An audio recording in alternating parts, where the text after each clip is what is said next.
Bienvenido una vez más a un nuevo Café Anime en el cual vamos a hablar del episodio 22, si no es para mí el mejor, el segundo, tercer, creo que lo puse en mi lista como el segundo mejor episodio de lo que es para mí las dos temporadas de Mushoku Tensei, siendo el primero el 23 porque es un episodio muy especial. Lo escribió Rifujin, visualmente está magníficamente presentado, tiene la producción de la primera temporada. Incorporan uno de los point of view más importantes de la trama como un momento emotivo al final de la misma. Uno de los momentos más emotivos del primer volumen, que es el point of view de Zenith, lo convierten en un momento muy emotivo para levantar a Rudios al finalizar la temporada, y lo adaptan de cierta manera, como que en retrospectiva hoy en día, viendo este episodio sobre todo, golpea muchísimo más. Y es, bueno, no muchísimo más, pero sí golpea bastante fuerte, pues. Y es un episodio como muy especial en su momento, que cerró muy bien esa primera temporada, que espero más o menos lo mismo para el episodio 24 de esta, que también es muy importante. Pero es un episodio que para mí tiene, de todas las cosas que hacen a Mushoku Tensei, para mí la grandiosa serie que es, la grandiosa historia que es. Y voy a hablar de varios de esos puntos, y uno de los principales puntos de los que quiero hablar es la estructura de la pelea, porque es una de las cosas que Rifujin, o sea, en la novela hace magníficamente, de forma magnífica, y el anime lo traduce de forma increíble también a lo visual, pues. Esa es una traducción casi fiel por fiel, palabra por palabra, de todo lo que sucede, y siendo gran parte importante del episodio. Me parece que mantener la atención de la gente en una pelea contra un monstruo, porque al final es un monstruo que no es un villano, digamos, temático, no es un enemigo, un antagonista que se lleva preparando desde el principio de la trama con una historia y un background específico. Es la definición de un boss final contra el que te estás enfrentando, porque tienes un objetivo para derrotarlo. O sea, tienes un objetivo y tienes que derrotarlo para conseguir ese objetivo.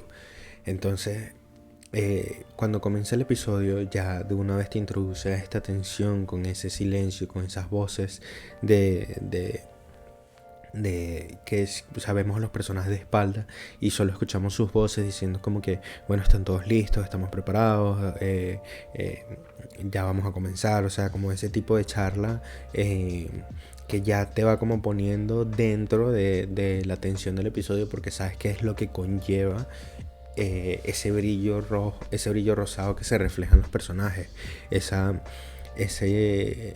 desconocido que no sabemos qué va a ser, pero que sabemos que va a ser importante, porque la serie le está dando esa importancia. Y tenemos esa tensión que se va alargando poco a poco, la conversación de Rudy con Roxy, que es un poquito wholesome. Entonces ya se cambia un poquito como el ánimo, pero de repente todo es, Paul dice vamos hacia adelante, y vuelve otra vez esa tensión, y pum, el opening. Entonces ya esa tensión comienza a alargarse, se comienza a alargar por todo el opening. O sea, así es como está preparado el episodio para que tú lo veas en televisión. Obviamente, si tú te saltas el opening en tu sitio de streaming ilegal favorito, o legal, obviamente no tienes esa tensión también fuerte, porque ya quieres ver lo que va a pasar, pero el opening también alarga esa tensión para quienes no se lo saltan, pues. O sea, están como durante todo el opening que ya estás viendo como, uy, se viene la pelea, no sé qué, y el opening también te muestra cosas de la pelea, entonces es como genera hype, vamos a ver qué va a pasar. O sea, hay como cierta imaginería, y te puedes hacer cierta idea de qué puede estar pasando con Paul y cosas así. Entonces ya comienza una tensión, porque no, o sea, tienes unas expectativas y no sabes qué es lo que se viene. Y de repente inicia el episodio y entran ahí como ciertos planos de establishment para establecer dónde están los personajes, todo el sitio donde van a pelear. Y de repente, pum, vemos la Hydra. Y luego vemos a Paul, y enseguida Zenith. O sea, vemos personas que tenemos la atención, ya vimos al enemigo, y justo vemos el objetivo nuestro detrás del enemigo, pues. O sea, ya aquí hizo el setting para toda la pelea en menos de 2-3 segundos de episodio. O sea, 2-3 miradas y listo. Ya tienes todo lo que tienes que saber de esta pelea para los siguientes minutos que vaya a durar. Y entonces comienza lo que es para mí el primer punto de gancho del episodio. Pues el primer punto, digamos, que agarra a la gente emocionalmente y la sienta en la silla y le dice está pendiente. Que es cuando Paul sale a correr. Y eso se puede ver sobre todo en las reacciones en YouTube, que eso es no es como que digamos que una métrica, pero sí lo suelo utilizar para ver como las reacciones de la gente que es anime only a ese tipo de detalles, porque sobre todo cuando uno estudia dirección audiovisual, el ver cómo la gente reacciona a ciertos estímulos te confirma ciertos aspectos de la teoría, como por ejemplo que si se hacen bien siempre funcionan. Por ejemplo, en este caso es la subversión de un elemento básico, un elemento narrativo no básico, pero sí bastante utilizado, que es que cuando el primer enemigo, de hecho eso se puede ver hasta en el episodio de Konosuba, en la pelea contra la Hidra, del enemigo que sale pensando a lo loco que va a derrotar porque es muy emocionalmente inestable, es atacado y es devorado o no es competente. En este caso, la primera subversión es que cuando la Hidra ataca a Paul, a un Paul encolarizado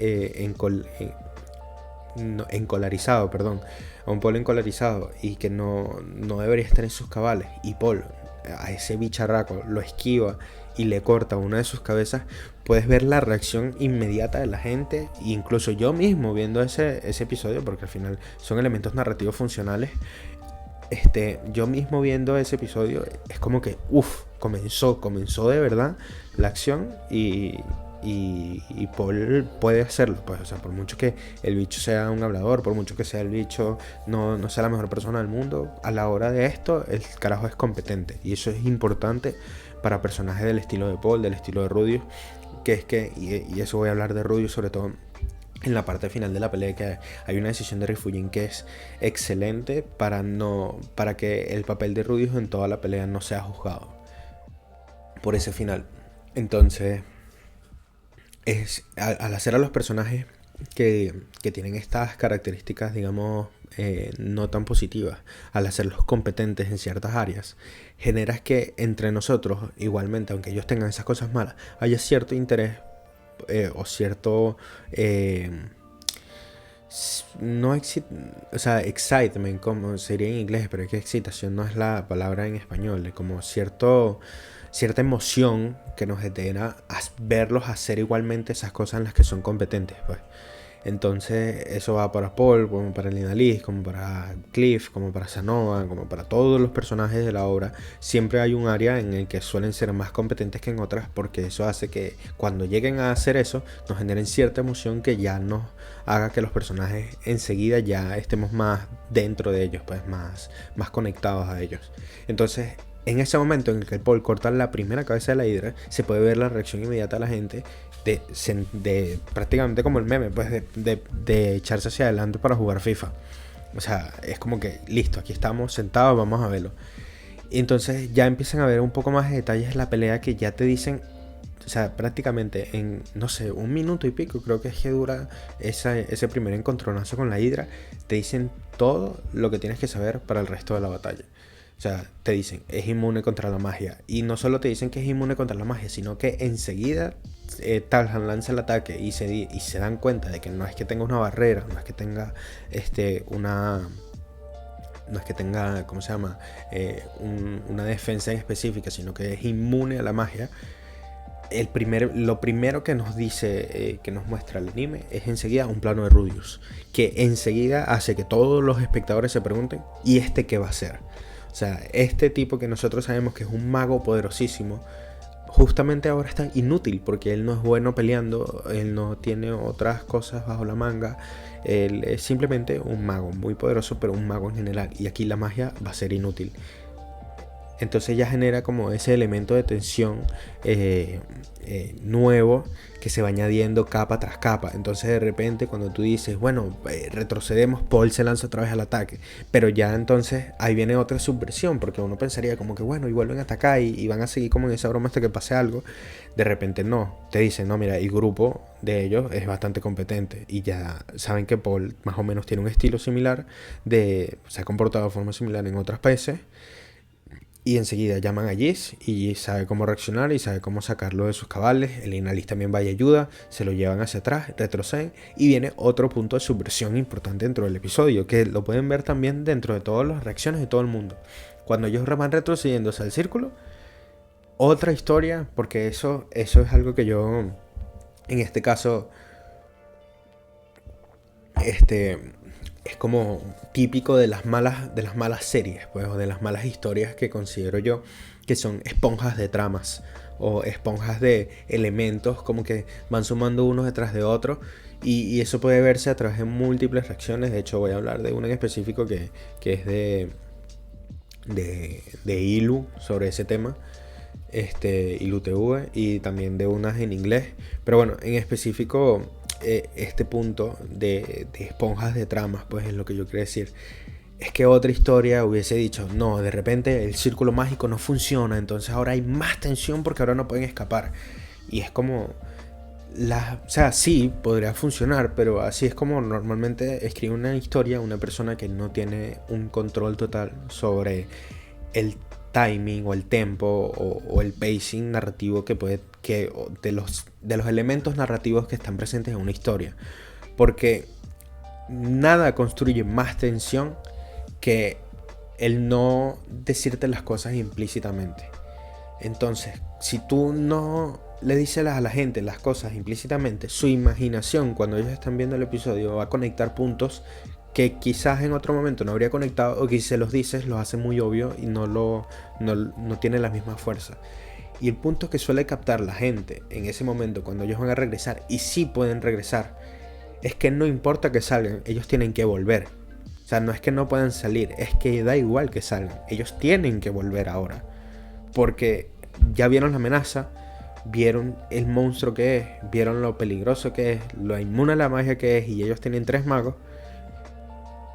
Pero por sobre todas las cosas, Zenith está ahí. Y eso los obliga a regresar, a enfrentarse al monstruo. Y eso es lo que más genera tensión en ese momento, en esa pausa, donde comienza, ya después de la pelea de party de JRPG, tenemos otra vez drama de grupo.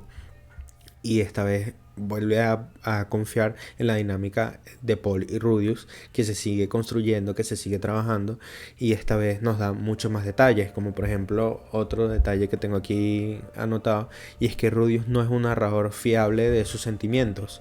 Es un tipo que muchas veces dice cosas en su mente, pero que cuando va a hacer acciones sobre esas cosas son totalmente contrarias a lo que dice. O sea, por ejemplo, uno de los detalles más asquerosos de pequeño y que más fáciles de ver que él no pensaba de esa forma, realmente, porque nunca actuó de esa forma acerca de eso, es con Norn y ¿cómo se llama? Y Aisha, que Rudius de pequeño habla de que no quiere tener hermanos, que quiere tener hermanas porque en el pasado sus hermanos fueron los que lo golpearon y lo sacaron de casa, y sus hermanas porque de cierta forma él piensa como o sea, voy a tener la niña que me va a decir Oni-chan, así tipo literalmente adicto al porno japonés. Pero cuando nacen, el tipo simplemente se comporta como un hermano real, porque eso es lo que realmente quería hacer él.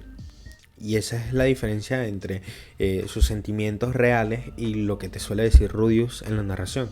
Porque por ejemplo aquí el tipo dice que en ese momento, o por lo menos nos dice al espectador, que él no siente esa cercanía con Zenith porque solo estuvo 7 años con ella. Pero todos los momentos que vemos, que nos muestra el anime, por ejemplo, o que nos cuenta el mismo Rudius con Zenith, son momentos muy especiales. Son momentos que él recuerda vívidamente y que se han quedado con él, pero él no lo sabe. Porque cuando vemos esa cara que se le queda al final, cuando sabe que ya Zenith está perdida, no es de alguien al que no le interese la persona que está dentro. Y de hecho, las primeras palabras que salen de la boca de Rudius es mamá, ni siquiera Zenith, después de 10 años de verse. Y él no la consideraba su mamá.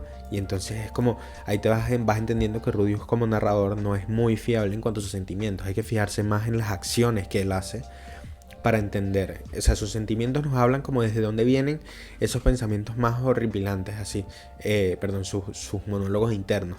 Pero sus sentimientos reales acerca de las cosas y se suelen notar más en los tipos de acciones que suele hacer Rudius. Por lo menos mucha gente dice que Rudius no cambia. Aquí un pequeño spoiler del volumen 15. Que Rudius no cambia y que es un egoísta y no sé qué. Y sí, en parte Rudius es un egoísta. Pero Rudius, del principio, no hubiese pensado en tirar su vida a un lado por otras personas. Y menos por algo tan nimio para él como lo era su familia en el pasado. Y él estuvo dispuesto a dar su vida, a otorgarla simplemente para que otras personas ajenas a él, porque al final son ajenas a él, en el sentido de que sí, es su familia, pero no es él, pues, no es él y su persona, su cuerpo, su vida, para que otras personas que no sean él vivan felices, pues, así sea a costa de su vida. Y eso es algo que él nunca habría hecho, pues entonces esa es una de sus acciones más prominentes para notar su cambio, pues su falta de egoísmo, su entender de que él verdaderamente ama a sus esposas y que por mucho que el tipo sea un pervertido, no es que su amor por ellas es mucho más inocente de lo que aparenta.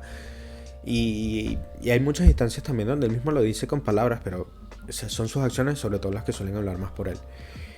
Entonces tenemos esta pelea con Paul. Que Paul también le dice algo. O sea, Paul, mucha gente piensa que Paul como que le está pidiendo a Rudius que se enoje. Y no es que le esté pidiendo que se enoje, le está pidiendo, como decimos los latinos, que tenga sangre en las venas, pues.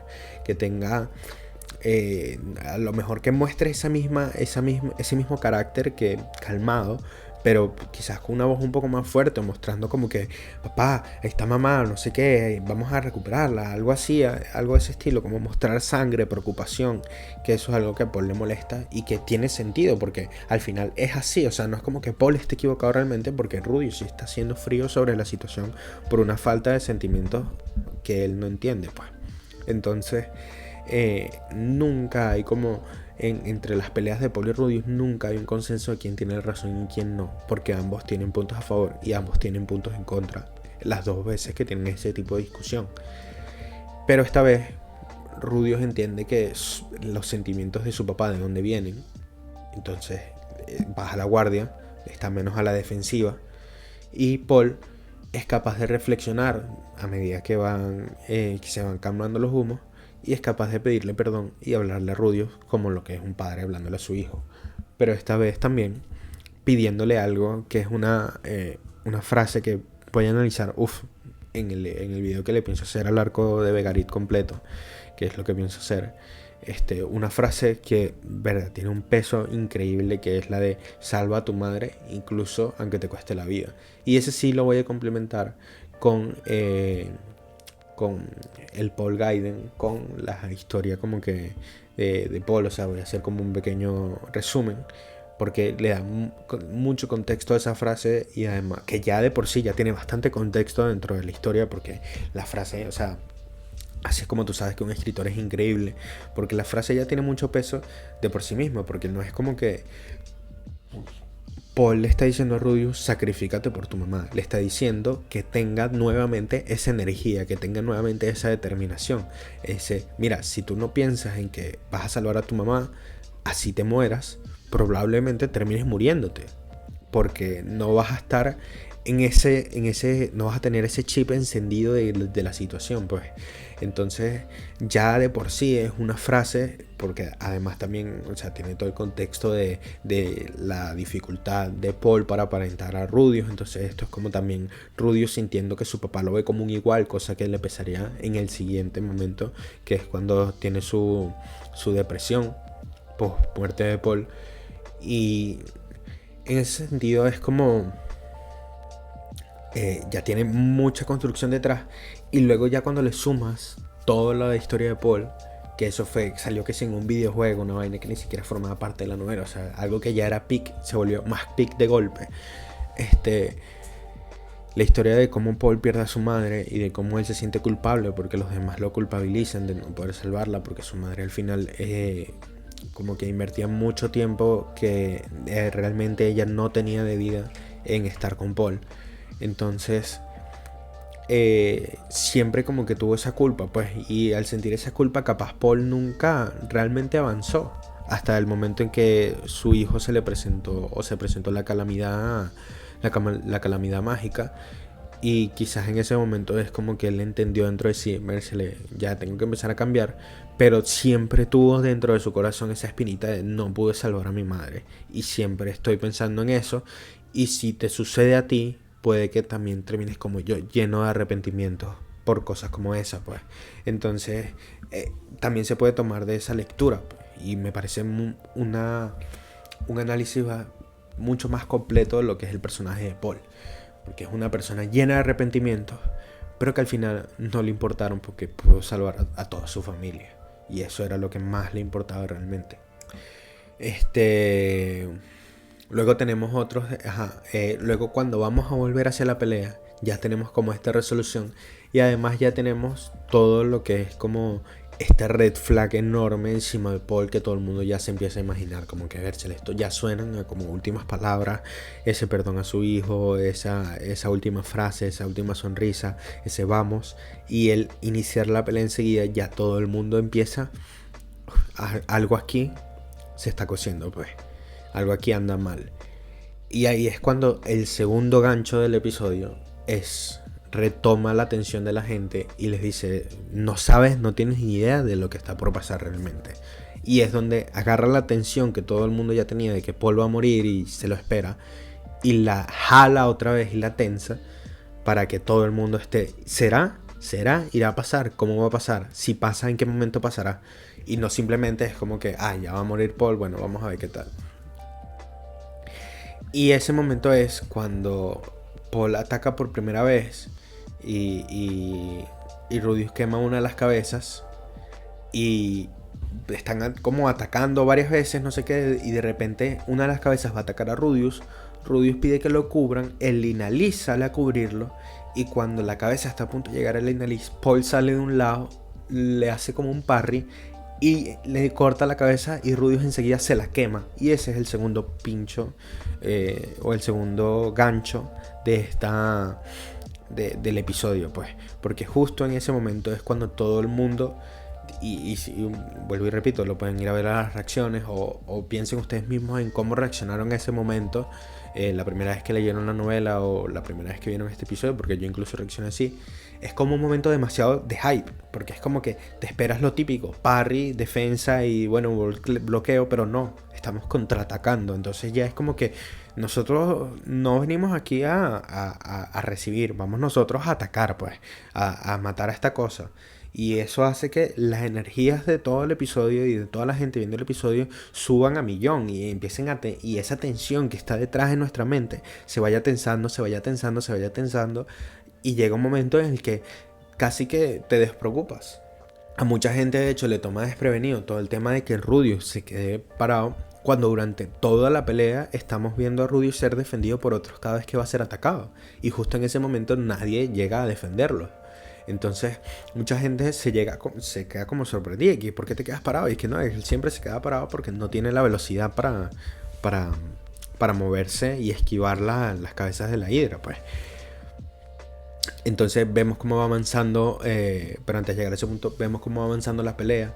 Vemos como, por ejemplo, otros detalles de ¿cómo se llama? De Mushoku en general, porque tengo aquí anotados que Rudius sea fuerte, pero es un mago, entonces eso le da ciertas capacidades específicas que otras personas no tienen, pero también le quita otras, como esa capacidad de moverse y esquivar, y hace que dentro de la batalla la tensión se genere alrededor de él, en el hecho de que tiene que estar cerca de la acción, y él no es un tipo que suele estar cerca de la acción.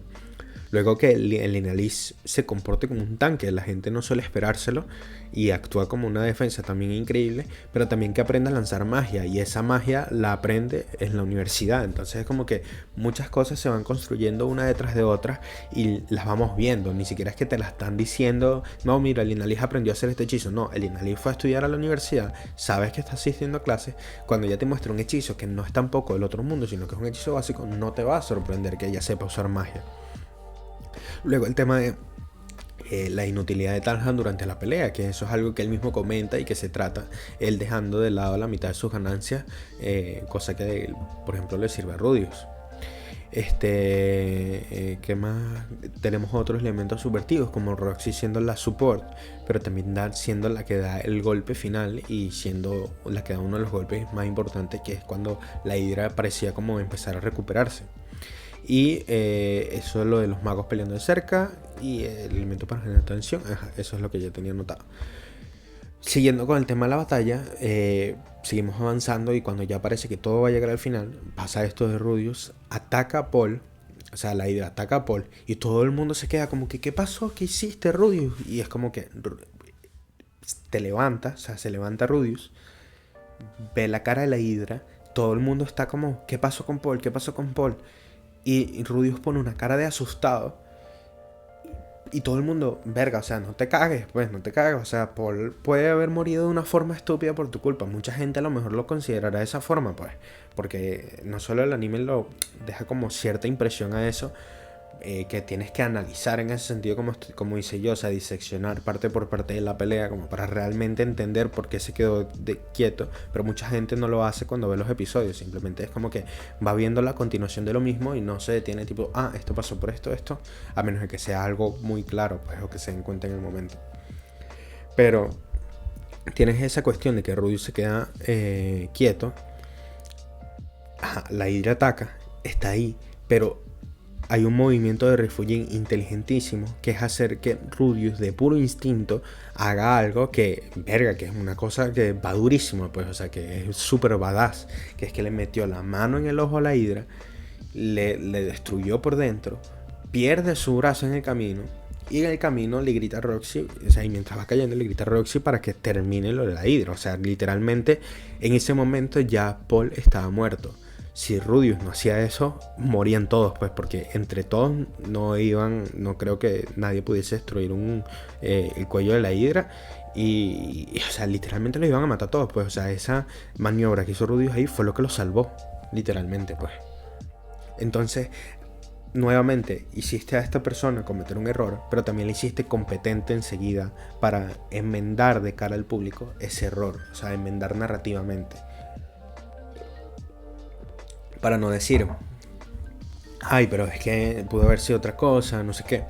Y eso se enfatiza también con la siguiente escena, que es la forma en la que se nos muestra a Paul muerto.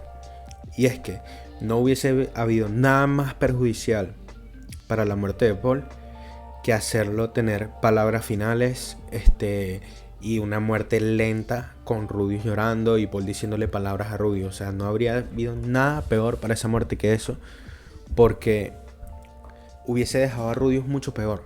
Hubiese dejado la visión que tenemos de Rudius al finalizarle la pelea como coño, te descuidaste y ahora tu papá está aquí muriendo, y sí, tu papá seguro dirá, no te preocupes, hijo, no sé qué, pero al final sí fue tu culpa, por decirlo de alguna forma. En cambio, ahora es como, verga, pasó esto dentro de la batalla, es un elemento de tensión, sí, o sea, el protagonista se quedó, no pudo esquivar un ataque y lo tuvieron que salvar, pero no solo finalizó el trabajo, sino que también cómo lo vas a culpar de algo después de ver cómo él encuentra a su padre. O sea, que en este mundo un niño cometa un simple error, un novato en un laberinto cometa un simple error y su padre termine de esa forma. No, pues no hay forma de que te salga a ti como lector o que te salga a ti como espectador culpar a Rudius de la situación. Es imposible. Y es por ese elemento, por no hacer la muerte lenta, por hacerla, en este caso, algo muy, muy vistosa, pues, o sea, Paul perdiendo toda la mitad inferior y simplemente mirando a su hijo y sonriendo de que pudo salvarlo. O sea, casi se siente como que culpar a Rudius es irrespetar esos últimos sentimientos de Paul, de cierta forma.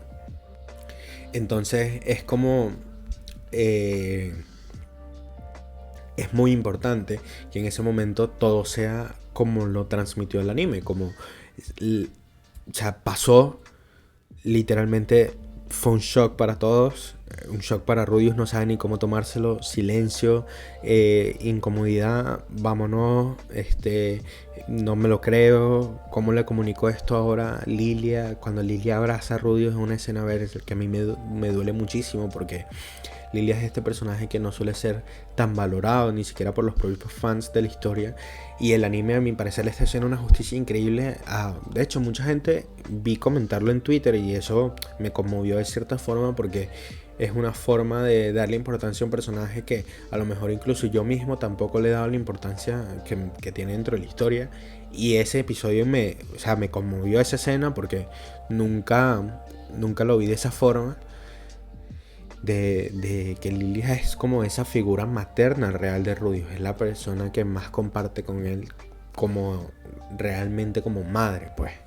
Y porque Zenith al final estuvo esos 7 primeros años, pero Lilia siempre fue esa persona que hizo los quehaceres de la casa para Rudius, pues. Rudius mismo lo dice en el episodio en el que se enteran de que Lilia está embarazada. Y además de eso, es la que más cuida la casa después de todo lo que le pasa a Zenith y de lo que le pasa a Paul. Entonces hay una relación ahí que yo creo que el anime va a enfatizar mucho más y que va a darle un giro de tuerca que me gusta muchísimo, mucho más sentimental y mucho más fuerte, pues. Y después de ese momento tenemos un Rudius como muy pensativo, muy triste, y luego sucede, pero, o sea, digamos como que en shock todavía, pues no ha llorado. Y luego viene lo de Zenith. Y ese es el momento culmen porque ya vemos como la cara de cansado que le muestra el anime con esas ojeras que, a mi parecer, si a partir de ahora le dejaran ciertas ojeras a Rudius, sería ideal para su diseño, ya que se les hace difícil mantener un diseño consistente con respecto a la edad. Que le hagan un poquito las ojeras y ya eso simplemente hace verlo mucho mayor. O por lo menos de una edad menos infantil, o por lo menos le da un tono a la cara menos infantil.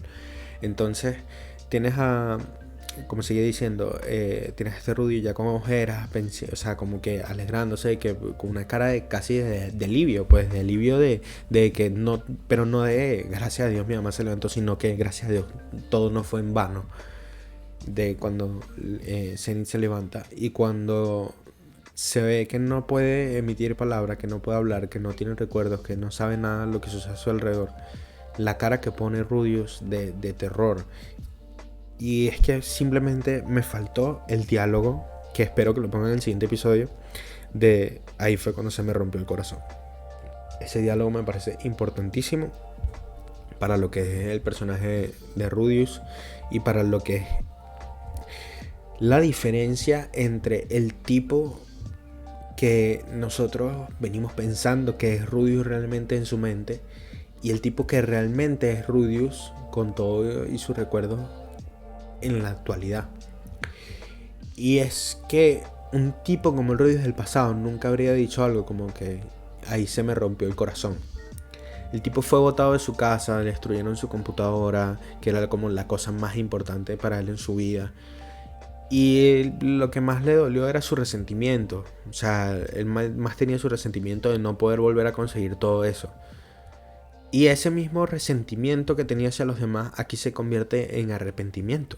De no haber tenido a su madre, de no haber querido a su madre como debió haberla querido. Y de no haber tratado y querido a su padre como debió haberlo querido y tratado. Y esa frase de ahí fue cuando se me rompió el corazón es muy romántica. En el sentido de que es muy, como dicen los gringos, silly. Es como muy, no es pesada, no es fuerte. Es como algo que podría decirte un niño. Se me rompió el corazón. Así de sencillo, pues. Entonces, esa frase a mí me llegó mucho y espero que lo utilicen en el siguiente episodio de cierta forma, en alguna parte. No sé si en alguna parte de sus monólogos o qué sé yo. Pero vamos a ver qué otras anotaciones tengo aquí para ver qué puedo hablar. Bueno, tengo un tema que puede ser interesante, a ver cómo lo conecto porque esto lo anoté, pero justo ahorita voy a tratar de pensar cómo fue que lo elaboré en mi mente. pero es un tema de Paul Greyrat, Park Shiron y las desgracias de Mushoku, que esto sí ya es un poquito como más, bueno, no, de hecho es lo mismo que ya había comentado sobre el tema de la competencia, de cómo mucha gente también aprecia a Pax por cosas que también hace Rudy. Por ejemplo, el capítulo extra de la novela del volumen 19, que nos muestra un lado distinto de Pax, es muy bueno porque hay un detalle subvertivo sobre una de las tragedias de Pax, que es el tema que tiene con Roxy. Es que cuando se nos presenta a Pax y a Benedict otra vez, mucha gente, incluso hay gente que lee la novela en YouTube, que cuando llega a ese punto piensa que Pax se enamoró de ella porque se le asemeja a Roxy. Y cuando llegas al capítulo extra no te das cuenta de que no solo es más lejos de la realidad, sino que nunca la compara, nunca nombra a Roxy ni siquiera, mostrando que en realidad Roxy no tenía nada que ver con su muerte al final. Como mucha gente piensa que no, que Roxy es la culpable de su muerte. No, Roxy no es la culpable de su muerte, ni siquiera es la detonante de nada de lo malo que le sucede a él, porque él en el reino del Rey Dragón tuvo bastantes posibilidades de lograrlo. Simplemente él, todo su contexto desde pequeño se fue construido para que fuese muy fácil que Hitogami lo manipulara a través del reino del Rey Dragón, pues.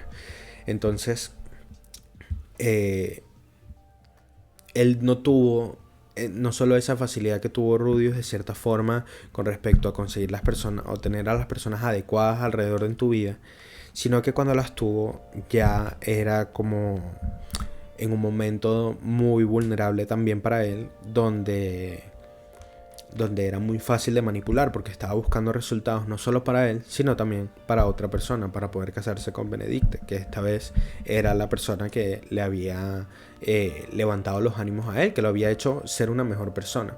Entonces ahí tenemos esa competencia extra que nos hace empatizar con Pax y que nos hace entristecernos más por las desgracias que suceden en Mushoku, porque cuando vemos a Paul y cuando vemos a Pax, sí, vemos a Paul, vemos a un violador, vemos a un tipo que es un carajo infiel, vemos a un tipo que es un machista, que piensa muchas veces con el huevo, pues. Cuando vemos a Pax vemos más de lo mismo, vemos a un tipo que es un tirano, que mató a toda su familia, pero que también somos capaces de ver dónde están sus áreas competentes y dónde están sus áreas bondadosas. Entonces eso nos da una visión de estos personajes de que sí, les pasó todo esto, pero murieron siendo un poco diferentes y mostrándonos qué tan capaces de ser buenos pudieron haber sido. Cuando uno pone a pensarse en Paul siendo un abuelo, uno no se pone a pensar en esas conversaciones que tenía de Rudius tan chimbas, sino se piensa en algo más romantizado, algo más como que, ay sí, el viejo Paul, el pervertido, le dice a su nieto, cuidado con las chicas, mosca. Eso es algo como que muy típico de un abuelo antiguo, pues un abuelo chapado a la antigua. Cosas así por el estilo. Uno se imagina a Paul siendo un abuelo súper protector de las hijas de Rudius, a un tipo juguetón, a un tipo con un carácter amoroso y cariñoso dentro del hogar. Ya uno no se imagina ese Paul del principio de la serie, donde estaba alcoholizado o donde le importaba cero los lazos que había construido con su familia. Bueno, no le importaba cero, pero le importó cero en el momento en que le montó cachos a Zenith, pues. Entonces son esos elementos no subversivos en este caso, sino contradictorios de un elemento tan negativo pero a la vez tan positivo, que nos hace entender estos personajes con una perspectiva más positiva que negativa, porque al final de todo ya no están aquí para seguir siendo juzgados, sino que lo último que puedes juzgar de ellos fueron sus intenciones de cambiar. Y lo que decía de la reacción de Ilu, que lo voy a conectar con otro punto que también tengo aquí, que es de Mushoku no sobrecomplica las cosas, ni los personajes, ni las tramas. Utiliza elementos básicos y esenciales que conectan con nosotros, mientras busca más bien ofrecer una caracterización ideal de sus personajes. ¿Cómo conecta esto con Ilu? Y bueno, más allá de los personajes y de las reacciones que venía hablando, porque como dije anteriormente, el tema de que el círculo mágico, por ejemplo, les permita regresar y eso sea un elemento narrativo que construye la tensión, y también el hecho de que Paul aparezca cortado a la mitad y eso te corte cualquier tipo de noción que tengas negativa sobre o pensamiento que puedas tener sobre que Rudius pudo haber hecho algo más, porque es algo muy crudo, algo muy cruel es la palabra, es algo muy cruel contra el personaje como para tú culparlo por un error tan pequeño, más siendo él no experto en combate. Entonces, cuando me refiero a esto, hablo de que, y luego apunto eso, pues, de que justo esos dos puntos, hablo de cómo les sorprendieron, pues, durante el episodio, les llamó la atención, y en otros reactores también, sobre todo de los gringos. Y también esto lo quiero hablar de que, en el sentido de que no sobrecomplifica las cosas, es de que, por ejemplo, agregar tramas de más reencarnados, por ejemplo. O sea, tenemos a Nanahoshi y tenemos a Rudius y sabemos lo del otro personaje desaparecido, que en este caso es Shinohara Akito, que eso lo sabemos, o sea, sabemos específicamente ese nombre en la novela, pero en el anime ya, o sea, puedes saberlo si prestas mucha atención, pues. Entonces, ¿qué pasa? Que tienes a esas tramas que ya está unida de por sí, pero y que esto también lo digo por lectores de la novela que uno va viendo, que van leyendo la novela cada ciertas semanas en YouTube, pues, o sea, cuando sacan teorías, uno se pone a ver cómo sacan muchas de sus ideas de otras series que son lo que yo llamo esponjas de tramas o esponjas de conflictos, que es que tienen que ir, o para mantener la atención de los espectadores o mantener la sorpresa, suelen ir agregando y agregando elementos a los personajes y agregando elementos a la trama y agregando más cosas para ir complicando todo, para generar esa sensación de que hay mucho sucediendo a la vez, pues. Pero hay formas de hacerlo natural y hay formas de hacerlo que se sienta así, como lo que yo digo, como esponjas de tramas, pues. Y entonces, ¿cómo harías tú de este episodio un episodio de una serie mala que es una esponja de tramas? Por ejemplo, mostrando a un traidor dentro de la party que ayude a eliminar a Paul, por ejemplo, que lo empuje. Y de repente ese enemigo sea el antagonista final, o sea, que se revele y que sea el antagonista final, se vaya, se escape, entonces en ese momento ya la Hydra no es lo importante, ni salvar a la mamá porque lo salvaste, sino es vengar a Paul del enemigo final. Entonces ya ahí como que eso es algo que podría suceder, pues. O más pequeño, esa trama de ese conflicto de vamos a regresar porque no sabemos cómo derrotar a la Hydra en un principio, pero el círculo no funciona. Entonces tenemos que idearnos aquí y eso genera más tensión artificial porque al final no tienes por qué hacerlo, no hay una necesidad real de hacerlo, de hacer una regla de que no puedas volver si sabes que todos los círculos han funcionado de ida y vuelta, pues. O sea, porque este tendría que ser diferente en ese sentido. Entonces, y esto lo digo porque una de estas personas que lee la novela en YouTube, hace poco se lanzó una teoría de que pensaba que Sanova podría ser esta persona maquiavélica detrás, porque tiene conocimiento sobre la guerra y no sé qué. Y no, Sanova es este tipo inocente que tiene conocimiento sobre la guerra y todas esas cosas porque lo educaron para eso.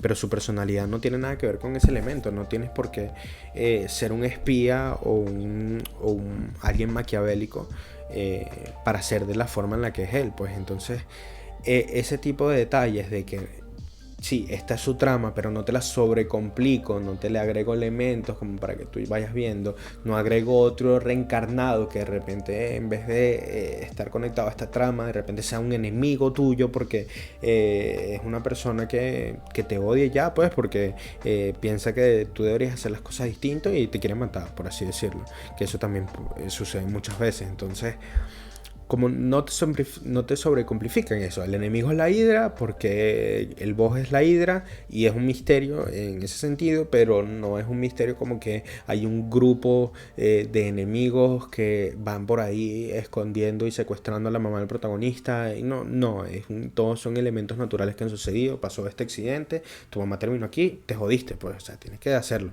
Y obviamente hay elementos de lore importantes detrás que son unos misterios como a revelar. Pero no es de esa forma como de hay una trama extra sobre esta razón, no, sino como que más de que se aprovechan de que sucedió eso, pues entonces todo queda como mucho más natural y todo queda mucho más a merced de que lo que tú estás viendo es porque los personajes son así y no porque el autor está decidiendo arbitrariamente que las cosas sean de ese estilo. Y bueno, creo que esas son las cosas que más tenía que comentar. Bueno, puedo hablar para terminar así, porque ya llevo 44 minutos para hablar un poquito más de la relación entre Paul y Rudius, que es una de las cosas que obviamente incluso la gente a la que no le suele terminar de encantar todo el resto de la novela, le parece de las mejores cosas, de las mejores dinámicas. Y es una dinámica increíble que se construye en relativamente pocos encuentros. O sea, nosotros tenemos a Paul en un principio para ser tan bueno. O sea, realmente cuando uno se pone a pensar que Mushoku tiene muchas partes de slice of life, uno se imagina mucho más de lo que realmente es. O sea, todo es slice of life porque incluso los volúmenes de aventuras son viajo por aquí, hago esta cosita por aquí, no suelen tener acción constante tampoco. Entonces cuando hablamos de que Mushoku es un slice of life, uno pensaría que hay muchos más momentos tipo padre e hijo, y realmente los momentos que hay no son muchos, pero son muy significativos. O sea, son de conversaciones que dejan claro que ellos están muy conectados en cuanto a su mentalidad. Son conversaciones que dejan en claro el cómo se ven el uno al otro. O sea, cómo Rudius ve y respeta a su padre por su fuerza, pero lo ve como una persona que es una basura, sin él mismo dándose cuenta de que él también es una basura. Luego tenemos a Paul bien, pensando que su hijo es un genio, pero también pensando que tiene que reprimirlo, porque al final eso es lo que debería ser un padre con su hijo, porque es la visión que él tiene de paternidad, si era su padre también con él. Y ahí es cuando vas notando que se va complicando las cosas, que hay mucho más detrás de estos personajes de lo que pueden estar teniendo en un principio. Entonces ahí se empieza a formar este lazo. Luego Rudius empieza a comportarse como de forma mucho más adulta, por así decirlo, para estar frente a sus hermanas y para pedirle a Paul dinero para el trabajo. Entonces Paul lo empieza a tomar, sí, bueno, tú eres un adulto, dale, pues yo te trato como un adulto. Y ya para el momento que se vuelven a reencontrar, Rudius se comporta prácticamente como un adulto para los estándares del mundo, en el sentido de que es una persona responsable, es una persona que vela por otros, es una persona que está viajando desde un sitio muy difícil hacia su casa, solo, o sea, sin ayuda de una figura familiar, y encima cuidando de Eri. Entonces es como que se ensancha más todavía esta figura de Rudius a sus ojos, y la de él se va haciendo más pequeña porque él en sí mismo, para su visión, no ha logrado nada. A pesar de que ha salvado a cientos de personas en el grupo rescate, para él no ha logrado nada porque no ha logrado salvar a su familia. Entonces culpa al hijo que si es tan bueno como él dice ser, porque no ayudaste más a tu familia. Si eres tan bueno como aparentas, ¿por qué? O como yo creo que eres, ¿por qué no hiciste nada más si pudiste haberlo hecho? Y es que, aunque Paul tenga ese erróneo en tener ese tipo de sentimientos, es una realidad que Rudius pudo haber hecho mucho más para buscar a su familia. Y simplemente no estuvo conectado con ellos. Es una realidad del personaje.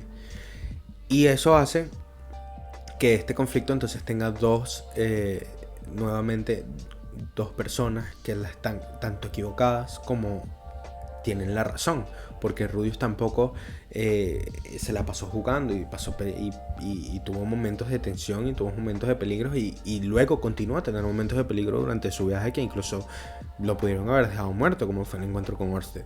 Entonces Rudius no tuvo un viaje de rositas comparado con Paul, pero sí tuvo uno que lo pudo llevar mejor por esa misma falta de conexión, porque imagínense si Rudius, por ejemplo, hubiese tenido una conexión muy profunda con sus padres, cómo se hubiese sentido al no tenerlos cerca, se hubiese sentido como se sentía Eris, por ejemplo, y cómo se sintió Eris durante todo el viaje y se lo estuvo guardando, pero Rudius no tiene la personalidad de Eris, cómo se lo hubiese tomado.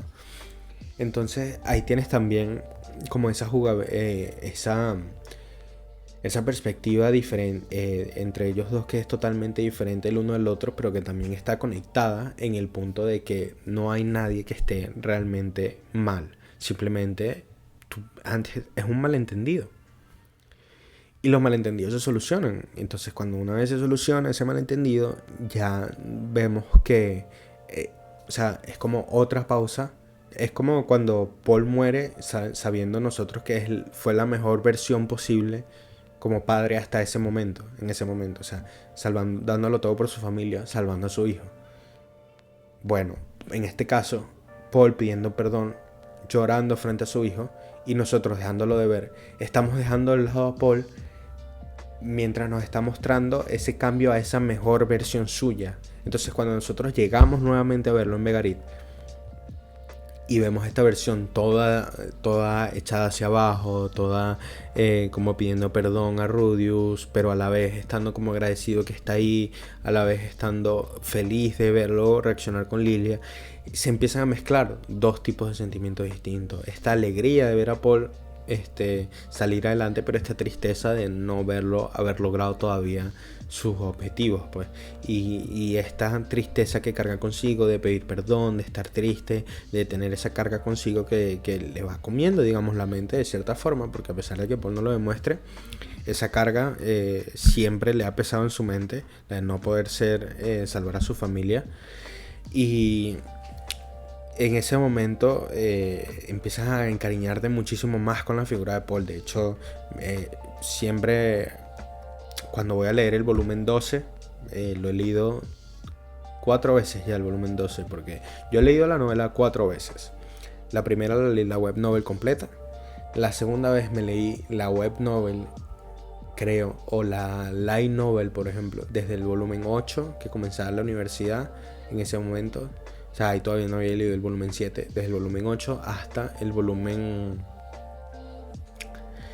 Creo que hasta el volumen final. Todas las veces creo que donde lo he comenzado a leer, lo he leído hasta el volumen final. Esa segunda vez lo leí desde el volumen 8 hasta el final. Luego lo leí una tercera vez desde el volumen 7 hasta el final. Porque a mí me gusta, durante la pandemia me gustaba mucho leer esa parte de Mushoku. Bueno, como estaba diciendo, la segunda vez que me lo leí... la tercera vez que me lo leí fue como finales de 2022 o inicio de 2023. Sí, finales de 2022, y me lo comencé a leer desde el volumen 7 hasta el volumen final, pues. Y ya la última me la comencé el año pasado, creo que comencé por el tema de hacer los podcasts para el canal, pero nuevamente porque, como venía diciendo, los volúmenes de la universidad se transformaron prácticamente como en mi lectura de confort. O sea, me gustaba volver a leer esos volúmenes y ya de ahí me pegaba a leer el resto de la historia. Cuando llegué a esa misma parte durante la novela, pegué un rusheo durísimo porque son volúmenes que se leen muy rápido, y de hecho tuve que dejar los podcasts atrás porque ya para los últimos que hice, el 7 y el 8, ya yo estaba leyendo que si el volumen 13, el volumen 14, una cosa así, y me acordaba muy poco de todas las anotaciones que había hecho sobre esos volúmenes. Pues entonces no sé si en algún futuro retome ese tema de las retrospectivas, pero coño, no lo quiero hacer ahorita porque todas esas anotaciones que hice ahorita son vacías para el yo actual, pues, que hice en el momento cuando las leí. O sea, no son vacías, pero sí son como muy vagas, pues, para decir como, no, lo voy a hacer a partir de eso, voy a hacer el video o el podcast a partir de eso. Entonces seguí leyendo, y entonces cuando terminé esta relectura, uno se da cuenta de que la novela está mucho mejor construida de lo que parece a primera vista. O sea, no es como que a Rifujin se le ocurrieron cosas y las fue uniendo y le salió bien porque sí. No, hay una construcción, hay un conocimiento literario de las pausas, del manejo del tiempo. Por ejemplo, ahorita estoy leyendo yo El Batídico y algo que es tan fácil, perdón, el Robin Hood estoy leyendo, no sé si es El Batídico, pero bueno, Robin Hood estoy leyendo, y estoy leyendo Aprendiz Asesino, y me cuesta muchísimo seguir el tema de la temporalidad de la historia, y eso es algo que me saca constantemente porque todo el tiempo estoy pensando cuánto tiempo ha pasado aquí, por qué ha pasado tanto tiempo de repente, o sea, que en qué momento estoy todo el tiempo perdidísimo con el tiempo, con la temporalidad.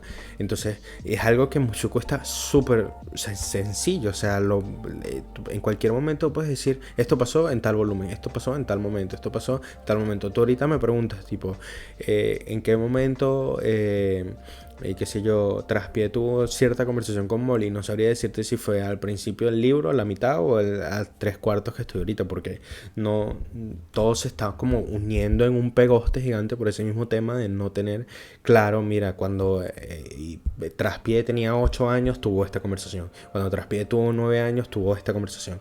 No puedes seguirlo de esa forma, entonces me cuesta como un poco conectar a veces con los elementos que te presenta la historia por eso mismo, porque ya estoy desconectado de cierta parte.